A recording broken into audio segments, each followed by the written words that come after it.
Hi guys, Lugfog here and welcome back to another video, and today I'm doing another FIFA 17 player review on the FUTTIES 87 rated winner, Chris Smalling. In the 4 games that I played with him, he got me 1 goal and got me 0 assists. He has a medium high work rate along with a 3-star weak foot and 2-star skill moves, so let's now get into his in-game stats and highlights.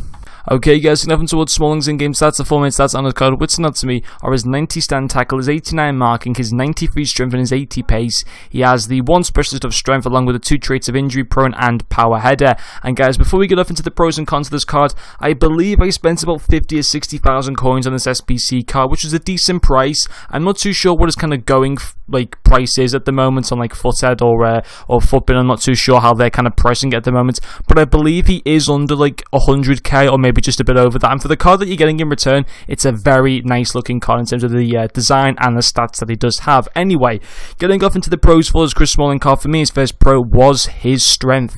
He is one of the strongest players that I've used this FIFA, there's no doubt about it, and I think 90 to 95% of people would agree with me on that.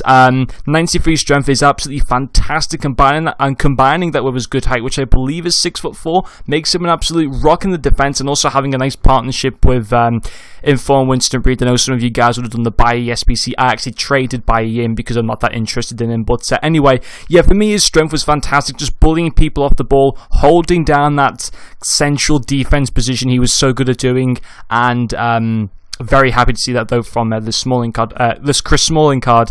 And then his second pro for me was his tackling. Very nice tackling stats: 90 stand tackle, 87 slide tackle, which is pretty good. Slide tackling's not usually an incredibly high stat even for like team of the season defenders, but his slide tackling was very nice and high, as well as his stand tackling, and they were definitely reflected in game.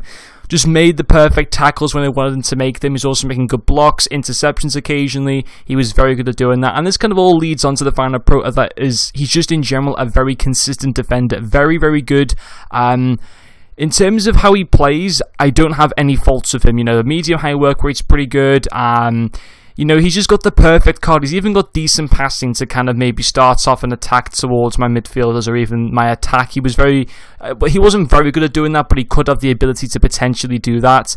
The only issue that I have with him, but it's not really a con because he didn't get injured with me in the 4 games, is that he does have the trace of injury prone. This is a bit annoying because a lot of injury cards, especially like the foot injury and I think maybe the leg, cost like over 500 coins to maybe even like 1,000 coins, which is like ridiculously expensive just for a healing card. So that might be a bit of an issue for you guys, but overall, I mean, I really did enjoy him. That's all I can say, and he was definitely worth doing the winners SBC to get this awesome looking card, and it plays very, very well. Probably the best defender I would say that I've used from the Premier League this FIFA. Maybe not in all of the defenders that I've used so far this FIFA, but definitely in terms of the Premier League, he was my favourite defender so far. But anyway guys, that's going to finish off this video. Thank you very much for watching, and I'll see you guys later.